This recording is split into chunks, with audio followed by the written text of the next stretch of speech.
28 octombrie, Apocalipsa 12, de la 1 la 6. În cer s-a arătat un semn mare, o femeie învăluită în soare, cu o lună sub picioare și cu o cunună de 12 stele pe cap. Ea era însărcinată, țipa în durerile nașterii și avea un mare chin ca să nască.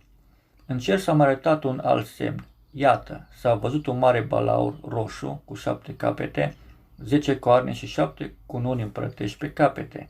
Cu coada trăgea după el a treia parte din stelele cerului și le arunca pe pământ. Balaurul a stat înaintea femeii care stătea să nască, pentru ca să mănânce copilul când îl va naște. Ea a născut un fiu, un copil de parte bărbătească. El are să cărmuiască toate neamurile cu un toiac de fier. Copilul a fost răpit la Dumnezeu și la scaunul lui de domnie, și femeia a fugit în pustie într-un loc pregătit de Dumnezeu ca să fie hrănită acolo 1260 de zile. Femeia cu cunună de stele. Meditațiile noastre despre vremurile de pe urmă ne-au arătat că Israelul în prima jumătate a acestui timp va fi iarăși un semn pentru restul popoarelor.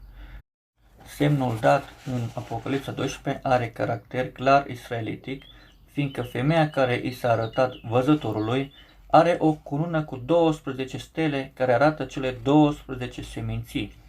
Că ea este învăluită în soare și luna este sub picioarele ei, ar putea indica acolo că biserica de pe urmă formată din israeliți se va bucura de Evanghelia lui Isus Hristos, de harul lui, iar legea va fi sub picioarele ei.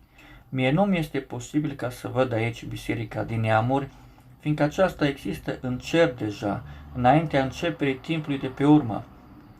Deci cu siguranță avem aici de-a face cu biserica de pe urmă din Israel. Întrucât această femeie este arătată în durerile nașterii, putem recunoaște că din această biserică israelită de pe urmă s-a dezvoltat o elită, care este aici spus sub noțiunea de copil de parte bărbătească. În acel moment când acest fiu apare și balaurul. El se aruncă pe acest copil de parte bărbătească ca să-l mănânce, dar Dumnezeu l-a răpit la cer. Atunci balaurul se aruncă pe femeie, căreia însă este dat un loc de adăpost, unde în toată perioada fiarei, adică în a doua jumătate a timpului de pe urmă, adică 1260 de zile, va fi hrănită. Dar mai citim și de cel de-al treilea grup, despre rămășița seminției ei, care păzesc poruncile lui Dumnezeu și țin mărturia lui Isus Hristos. Apocalipsa 12:17, care sunt sfinții cu care balaurul va duce război și care vor fi omorâți de el. Vedem deci clar trei grupuri în această biserică israelită de pe urmă.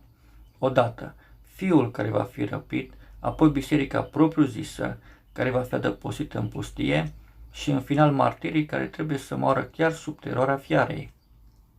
Așa primește poporul lui Israel în zilele de pe urmă încă un timp de har.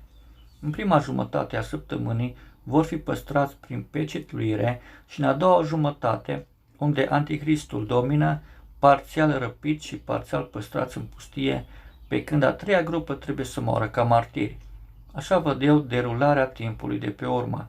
Mă sprijin tare pe cuvânt și rog pe cititorii mei să cerceteze atent totul.